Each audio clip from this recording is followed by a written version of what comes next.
How you all doing, everyone? Shine back with another video for you all. Um, you can see I'm on break, and I just had something on my mind that I wanted to talk about, and that is abortion, pro-life versus pro-choice. Now, me, I am pro-life, and while I believe everyone has the choice to do whatever it is they want to do, um, you know, I don't think it's all choices are right or fair. Um, you know, Normally people will tend to say, well, if a person is not in a position to have a child, would you rather that child, be in a position where it's struggling, not being provided for? Um, and my answer to that would be, adoption. To me, that seems like the most obvious thing to do, to say if you're carrying but you're not in a position to raise that child, then the most responsible thing to do is to give that up to a family who is in a position to take and raise that child. There are plenty of parents, plenty of couples out here who, for whatever reason, um, are not able to have their own children. And then there are some who are able to have their own children, but they also understand the needs of children in group homes and foster care, that they need a loving family as well. So some people will do it just for the sake of these children as well, which I feel is very commendable. Um, and then you'll have those who say, well, the real big argument that is supposed to justify um, pro-choice is if a female is raped. She's raped, and as a result, she ends up conceiving. Now, first and foremost, I want to say that my heart goes out to any and all females who've ever been raped, regardless of if they conceive or not. And let's also not act like men don't get raped as well. Men can rape other men. Females have actually raped other men. Um, so, but in any case, um, you know, my heart goes out to all the victims, all rape victims. But, however, if a woman ends up conceiving we, because of someone being raped, me personally, I don't feel that that gives them the right to, take the life of a being forming inside of them that had no part in what happened. Now, granted, the woman had no part in it as well. And I will say there are some people who put themselves in positions that they shouldn't be in the first place, that can kind of lead more wrongdoings. If you're doing something you shouldn't be doing, and then as a result something even worse happens, yes, that thing shouldn't have happened to you, but you have to take responsibility for yourself. If you're doing things you shouldn't be doing, and as a result something happens, that's a little bit different. Not saying that it's okay that it happened, but you have to take some responsibility. But if a person just minding their own business, they're not doing anything wrong, and then something just happens, someone takes them by force and forces them to do things, then that's totally, they're totally the victim. um, and that's just horrible in any case. But regardless, I feel like no one has the right to decide, except for God, what happens to another person. Now, people who commit suicide, that's horrible in and of itself. However, they at least decided for themselves, you know. And a lot of times people will attach abortion just to the physical aspect of it, to say, I physically have to go through this pregnancy. I physically have to give birth to this. And they paint this picture that that's the only thing that matters, when you have parents who have had their child and they've grown up. Maybe they're 2, 3 years old, 4, 5, 6, however old they are. And some parents get to a point where they just snap and they end up murdering their own children. I mean, it's happened. I mean, um, Casey Anthony is a real big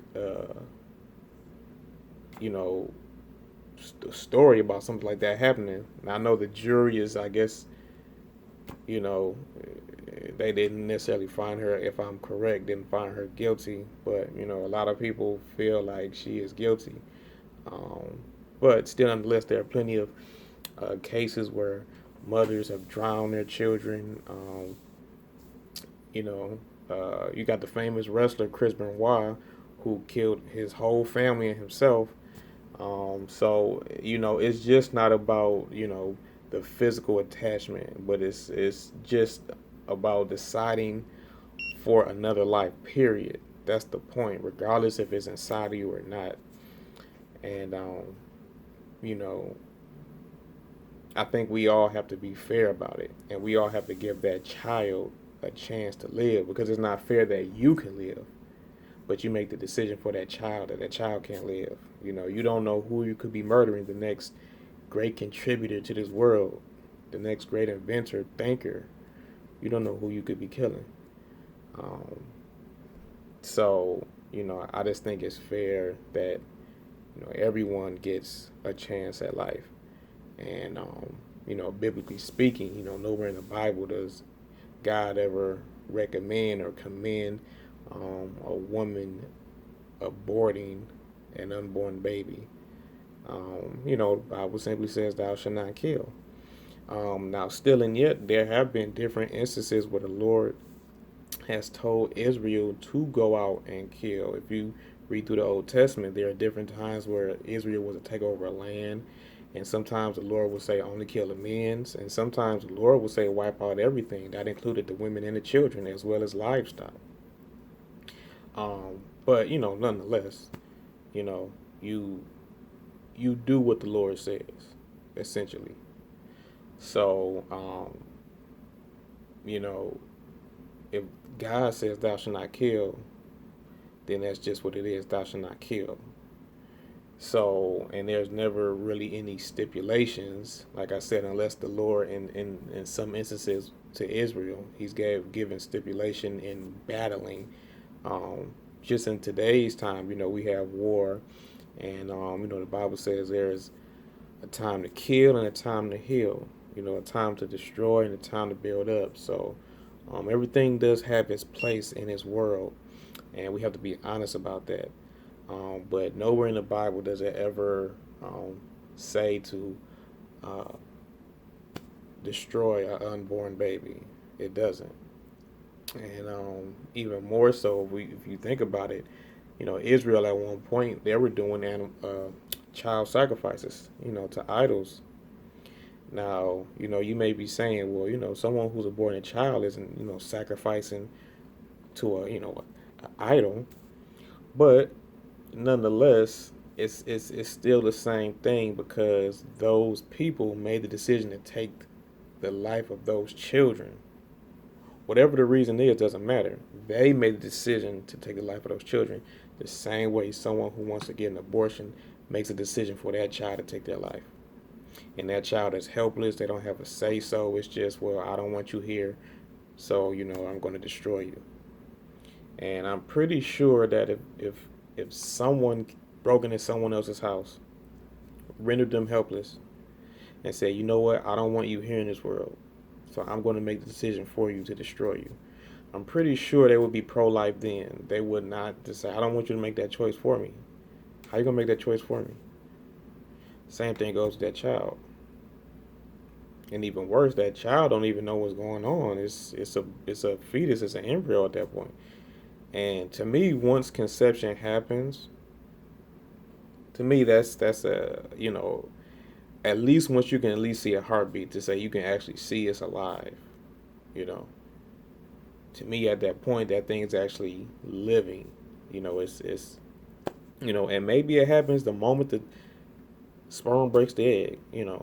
But at the very, very least, at least when that heartbeat, you know, to me at that point it's a living soul. So I just want to get on here real quick and just kind of give that uh, my thoughts about that. Um, you know, the Apostle Paul says that everything is available for me to do, but not everything is beneficial for me. So just because you have the right to do it doesn't mean it's okay. You got the right to go out and rob a bank if you want. That doesn't make it right. So, just because you're able to physically do something doesn't make it okay. So I just want to get on here and just give my thoughts about that. I hope God got the glory out of this video first and foremost. And I pray this blesses any and all who come across this video. And I just want to say happy Thanksgiving to all of you all. I pray you all have a good, safe, and happy holidays. And I pray that we make sure we all give thanks to the Lord, not just today, but every day. But let's really make sure we give thanks to the Lord for all that He's done, because He's done plenty of things that we know and plenty of things that we don't know about. So until next time, I love you all, and God bless.